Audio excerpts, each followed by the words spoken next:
नमस्कार मित्रों, आज आप सबकी मांग पर मैं माधवराव सप्रे के निबंध संभाषण कुशलता पर ये वीडियो बनाने जा रही हूँ। छोटा सा परिचय पंडित माधवराव सप्रे का। इनका जन्म 19 जून 1871 में पथरिया, दमोह, मध्य प्रदेश में हुआ था और ये टोकरी भर मिट्टी के रचनाकार हैं, जिसे पहली कहानी का श्रेय दिया था कमलेश्वर ने, लेकिन अब इसे पहली हिंदी की लघु कथा के रूप में हम जानते हैं। इनकी जो शिक्षा दीक्षा हुई थी वो बिलासपुर और रायपुर में हुई थी और बाद में जबलपुर ये शिफ्ट हो गए थे। इन्होंने अध्यापन के अलावा पत्रकारिता भी की थी और 1900 में छत्तीसगढ़ मित्र जो पत्रिका थी वो उसका आरंभ इन्होंने ही किया था, जो एक मासिक पत्रिका हुआ करती थी। छत्तीसगढ़ मित्र के प्रकाशन के अलावा इन्होंने शिक्षा के प्रचार प्रसार में छत्तीसगढ़ में बहुत काम किया था और उनकी जो मुख्य कृतियों को अगर हम देखें तो क्योंकि ये स्वतंत्रता आंदोलन से भी जुड़े रहे थे तो इन्होंने ज्यादातर जो संपादन कार्य किए थे और अनुवाद किए थे। जो हिंदी में दासबोध इनके कारण आई थी, गीता रहस्य इन्होंने लिखी थी, महाभारत मीमांसा आदि अनुवाद के प्रमुख कार्य इन्होंने किए थे। इन्होंने छत्तीसगढ़ मित्र के अलावा हिंदी केसरी का भी जो कि एक साप्ताहिक समाचार पत्र था उसका भी संपादन किया था। इनका निधन 23 अप्रैल 1926 को हो गया था। और माधवराव सप्रे जो है वो शिक्षा में इनका बहुत बड़ा योगदान रहा। उस समय जिसकी बहुत जरूरत थी स्वतंत्रता आंदोलन में, वो इन्होंने किया। आज जो हम इनका निबंध पढ़ने जा रहे हैं वो है संभाषण कुशलता। भाषण शब्द भाष धातु से बना है। भाष का अर्थ है बोलना, संभाषण का अर्थ है कि आपस में एक दूसरे से बात करना या संप्रेषण करना, और इसी संभाषण कुशलता पर इनका ये निबंध है। इस निबंध का प्रारंभ इस वाक्य से होता है कि श्री पंते खलु भूषणानि सततम वाग भूषणम भूषणम। अर्थात संसार में मनुष्य को आनंद देने वाली कई चीजें हैं, लेकिन वाणी का भूषण जो है वो उसकी वाणी ही होती है, उसका संभाषण ही होता है जो उसके व्यक्तित्व का आभूषण होता है। वे कहते हैं कि संसार में आनंद देने वाली कई सामग्री है, परंतु परस्पर आलाप अर्थात वार्तालाप जो है वो संभाषण या बातचीत उनमें से एक है जिससे हमें आनंद प्राप्त होता है। वे कहते हैं कि ये निरा आनंददायक भी नहीं है, बल्कि इससे हमें अपनी वृद्धि को अधिकाधिक विकसित करने का तथा अपनी संकीर्ण हृदयता को दूर करने का अच्छा अवसर भी मिलता है। अर्थात जब हम वार्तालाप करते हैं, संभाषण करते हैं, तो एक तो हमें आनंद भी मिलता है और दूसरा हमारे ज्ञान का भी विकास होता है। और जो हमारी संकीर्ण हृदयता है, जब हम अकेले होते हैं तो हमारा हृदय संकुचित होता है, लेकिन जब हम कई लोगों से मिलते हैं, अपने विचार कहते हैं, उनके विचार सुनते हैं, तो हमारा दिल भी व्यापक हो जाता है, हृदयता भी हमारी बढ़ जाती है।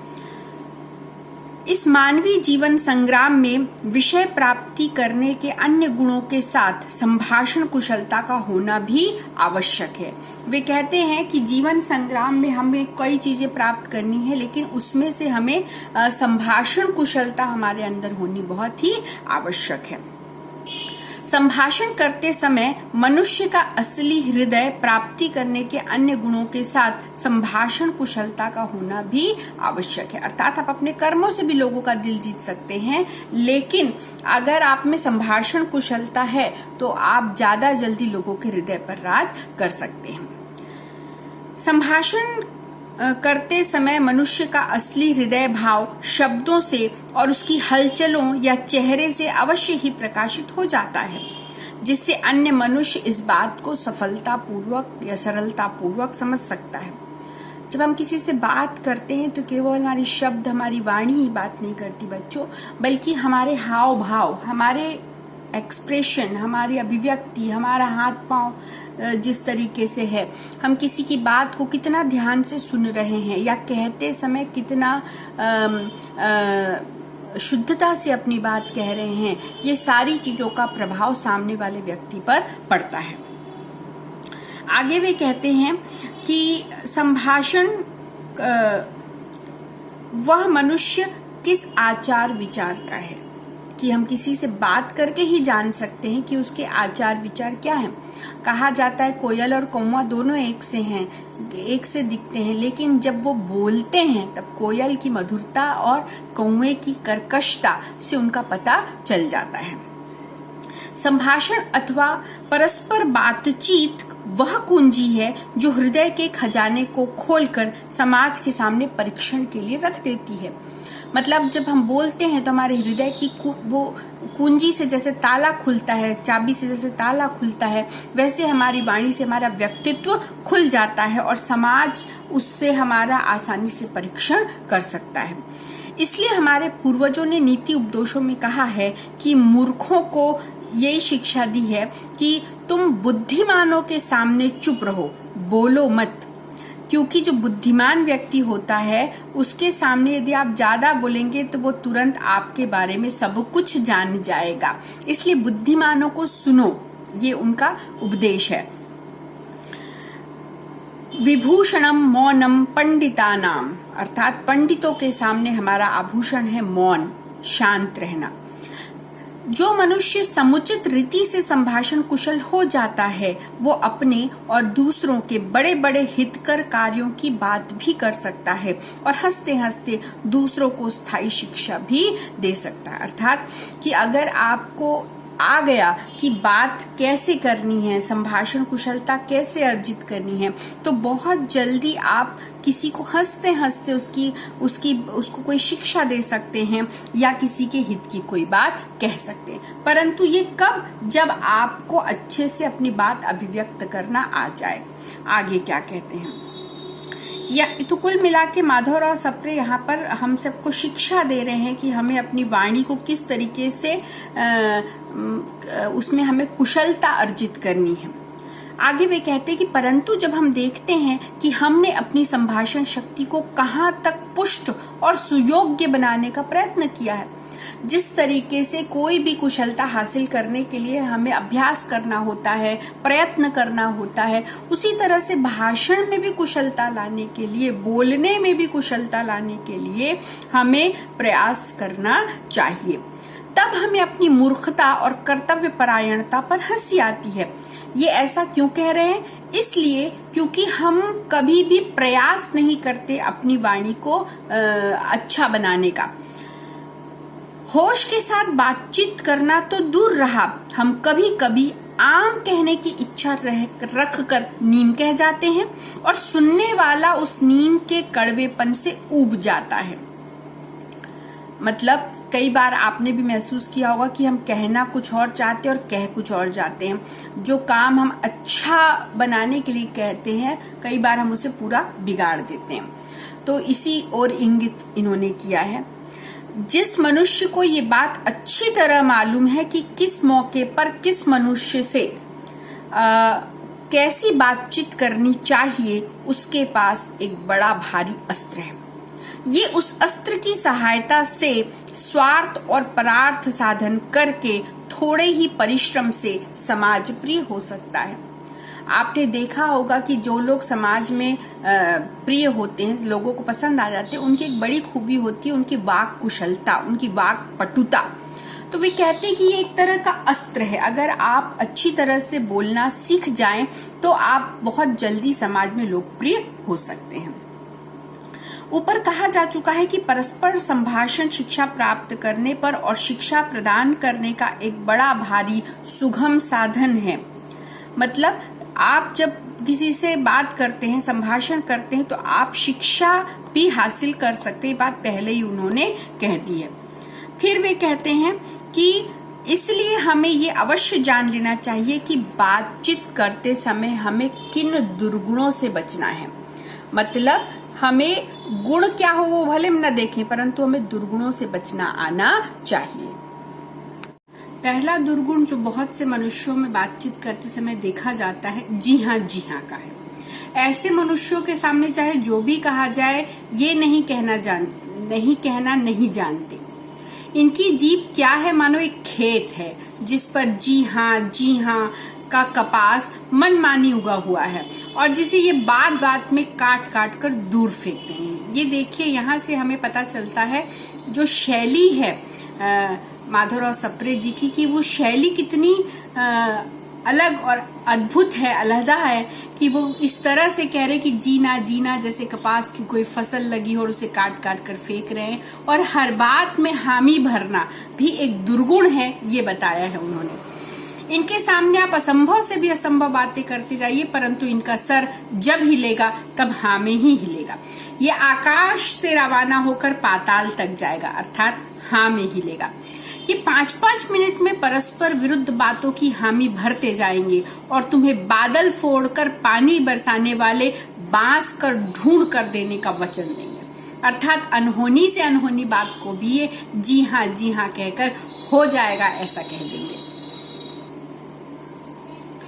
आगे भी कहते हैं कि पहले दुर्गुण के समान विनाशकारी एक दूसरा दुर्गुण भी है। जो मनुष्य के पास जाते हैं वही पहले दुर्गुण के ठीक विरुद्ध है। किसी मनुष्य का हर बात को नहीं कहना और उसका प्रतिरोध करने का एक स्वभाव हो जाता है। कुछ लोगों को आप देखते होंगे कि हर बात का विरोध करते हैं, परंतु ध्यान रखना चाहिए कि हम हर एक बात का जिस तरह ठीक ठाक और तर्क सम्मत वर्णन पुस्तकों में पाते हैं, वैसा हम किसी मनुष्य की जबान से बातचीत के समय नहीं पा सकते, अर्थात यथार्थ कल्पना से अलग होता है। संभाषण में मनुष्य को अपने विचार जल्दी जल्दी प्रकट करने पड़ते हैं, इसलिए बहुत संभव है कि वो कुछ बीच में तारतम्य भूल जाए, अर्थात कहीं न कहीं उसकी जो निरंतरता है वो बाध्य हो सकती है, कोई बात आगे पीछे हो सकती है। तीसरा दुर्गुण वे ये बताते हैं कि संस्कार के अधिकतर मनुष्य के जो विचार है प्रायः सदा रहते हैं, उनके विरुद्ध अपने विचारों को चलाने का सतत प्रयत्न किया जाए। ऐसे मनुष्य बहुत जिद्दी या हठी कहलाते हैं। जिस बात को ये कभी नहीं समझ सकते उसमें भी ये पूरा अधिकार जमाना चाहते हैं। किसी विषय में अधिकांश विचारशील मनुष्यों को चाहे कुछ भी राय हो, परंतु इनकी खिचड़ी अलग ही पका करती है। आप देखते होंगे कि पूरी दुनिया जिधर जाती, कुछ लोग जानबूझकर उससे विपरीत जाते हैं और वो दूसरों की कमियां निकालना, दूसरों को परेशान करना और अपने आप को श्रेष्ठ साबित करना, यही उनका कार्य होता है। इस तरह की प्रवृत्ति को माधवराव सप्रे अच्छा नहीं बताते हैं। ये अधिकांश में नहीं बल्कि न्यूनांश में रहना पसंद करते हैं। संसार जिसको अवगुण समझता है उसे वे सद्गुण कहा करते हैं, और संसार जिसे सद्गुण कहता है उसे ये दुर्गुण कहा करते हैं। मैंने जो कहा कि कुछ लोग ऑपोजिट, उल्टा, विपरीत ही करना पसंद करते हैं, परंतु सच बात यह है कि ऐसे मनुष्य सिद्धांत रहित होते हैं। ये किसी भी बात की सारता का विचार करने की तकलीफ नहीं उठाते। ये अपनी विचित्र निर्णय शक्ति को अद्वितीय समझा करते हैं। ये सब कुछ काम अपने अंधा आचरण, अकेले रहने के घमंड के आवेश में किया करते हैं। कुछ लोग अपने आप को आम से अलग, खास दिखाने के लिए ऐसा करते हैं। एक प्रकार के ऐसे भी मनुष्य हुआ करते हैं जो दूसरों को कुछ कहने ही नहीं देते। वे चाहते हैं कि सब मनुष्य सिर्फ उनकी बातों को सुना करें। जो लोग नेतृत्व करना चाहते हैं वो सबको अपना अनुकरण करता ही बनाते हैं और वे जो कुछ कहें उसे चुपचाप सुनते चले जाएं। परंतु इससे सुनने वालों के साहस की समाप्ति हो जाती है, जिससे बातचीत करने का सब आनंद चला जाता है। किसी मनुष्य में एक महान दुर्गुण होता है कि वे सदैव अनुपस्थित मनुष्यों की निंदा किया करते हैं, अनापशना। तो ऐसे लोग जो खास होने के भ्रम में स्वयं की प्रशंसा और दूसरों की निंदा करते हैं, इस प्रकार की वाणी को, इस प्रकार के संभाषण को निंदनीय कहा है माधवराव सप्रे ने। तो जिस तरह से हमें परनिंदा से बचना चाहिए, वैसे ही आगे वो कहते हैं कि हमें हमेशा साथियों का मनोरंजन करने के लिए या आकर्षित करने के लिए किसी एक का पक्ष लेकर बात करनी नहीं चाहिए। किसी मनुष्य के आचरण के विषय में राय देना, उसके संबंध में कुछ भली बुरी बातें कहना और समाज की दृष्टि में उसे नीचे गिराने का प्रयत्न करना, मानो इनके संभाषण में हंसी दिल लगी की बात है। अर्थात कुछ लोग बोलना तो जानते हैं परंतु क्या बोलना है ये नहीं जानते, और हंसी मजाक में दूसरों का चरित्र हनन करते हैं या कई बार उनका मजाक उड़ाते हैं। ये चीजें अच्छे संभाषण के लिए एक व्यवधान की तरह है, एक रुकावट की तरह है। परंतु इन मनुष्यों का उद्देश्य कभी सिद्ध नहीं होता। समाज के सभी मनुष्यों का दिल इनके इससे विपरीत हट जाता है। हम कभी भी उस ऐसे मनुष्य को नहीं पसंद करेंगे जो हमारी हंसी उड़ाता हो। इसलिए बातचीत करते समय अपने मुंह से ऐसा शब्द कभी नहीं निकलने देना चाहिए जिससे हमको फिर पश्चाताप करना पड़े। भले रुककर बोलिए, 2 दिन बाद बोलिए, लेकिन तत्काल बोलने के चक्कर में ऐसा न बोलें जो बाद में आपको जिससे पछतावा हो। ऐसी तुच्छ बात कभी नहीं करनी चाहिए जिससे दूसरों का अमूल्य समय नष्ट हो अथवा अपनी नीचता प्रकट हो। किसी का समय खराब करना या अपने ऐसा बोलने, जब हम किसी दूसरे की बुराई करते तो वास्तव में हमारी खुद की छवि धूमिल हो रही होती है। बहुत से मनुष्य बातचीत करते समय अपनी विद्वता प्रदर्शित करना चाहते हैं और बात बात में आत्म प्रशंसा सूचक बातें करते हैं, जिसे हम कहते हैं अपने मुंह मियां मिट्ठू बनना। वो भी उचित नहीं है। बातचीत करते समय हमें केवल 4 बातों का ध्यान रखना चाहिए। नोट कर लीजिए। पहला, सच्चाई। दूसरा, समय और समाज की आवश्यकता। तीसरा, भाषा की सरलता और सौंदर्यता। और चौथा, शिष्ट आनंदवर्धक भाषा शैली का प्रयोग। मित्रों, वो कहो जो सच है। झूठ कभी नहीं कहना चाहिए। हमें झूठ को याद रखना पड़ता है, सच को कभी याद नहीं रखना पड़ता।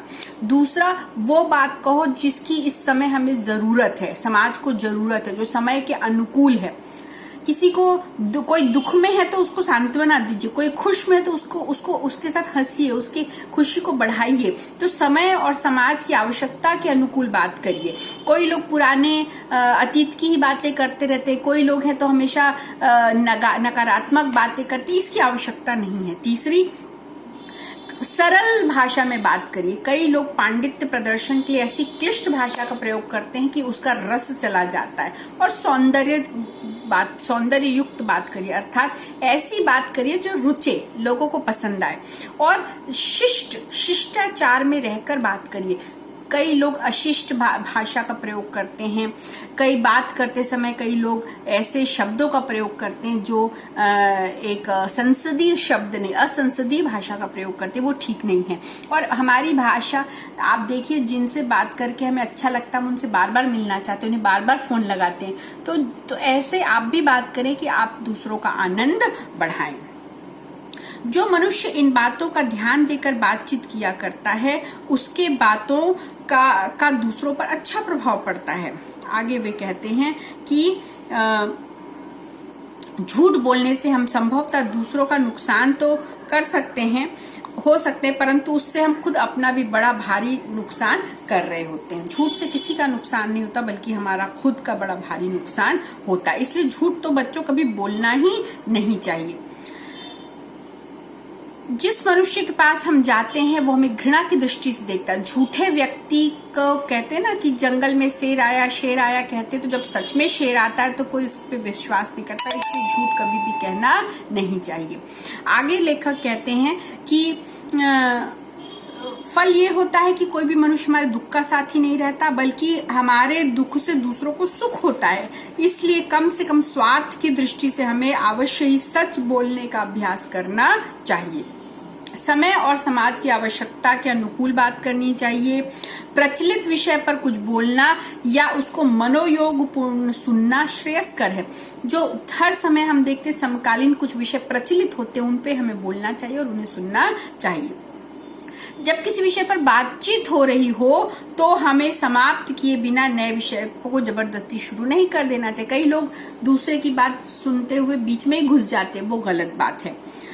और इसी तरह यदि भाषा को सरल न रखकर उत्तरोत्तर अलंकार पूर्ण बनाने की चेष्टा की जाएगी तो भावों का रसीलापन चला जाएगा। तुम्हारे वाक्यों में केवल विधवा स्त्री की चमक दमक नजर आएगी। देखिए यहाँ पर कितना मुहावरेदार उन्होंने बात कही है कि ये शोभायमान नहीं होगा। आनंदवर्धक भाषा शैली का प्रयोग करना भी अत्यंत आवश्यक है, क्योंकि कुल मिला के हमारा बातचीत हमेशा ज्ञान तक सीमित नहीं रह सकता। उससे अच्छा लगना चाहिए। हमें इस तरह की बातें भी नहीं करनी चाहिए जिससे दूसरे अपनी तुच्छता माने और जिससे दूसरों के दिल में कभी दूसरों बड़ा व्यक्ति वो होता है जो दूसरे को बड़ा महसूस कराए। अगर आपके कहने से दूसरा छोटा महसूस करे तो आपके पास बैठना पसंद नहीं करेगा। प्रायः देखा जाता है कि कोई मनुष्य हमेशा रोगों की, दुख की और संसार की असारता की बात करते हैं या अपने वृथा आडंबर के नशे में दूसरों की निंदा करते हैं, परंतु सच पूछा जाए तो इसे कोई भी पसंद करता नहीं। आपका दुख है, आपकी तकलीफ है, कोई पूछे तो बताएं, आवश्यकता हो तो बताएं, कभी बताएं। जो प्रतिदिन नित्य ही अपने दुख का रोना रोते हैं, अपने कष्टों का रोना रोते हैं, रोगों का रोना, उसे कोई भी पसंद करता नहीं है।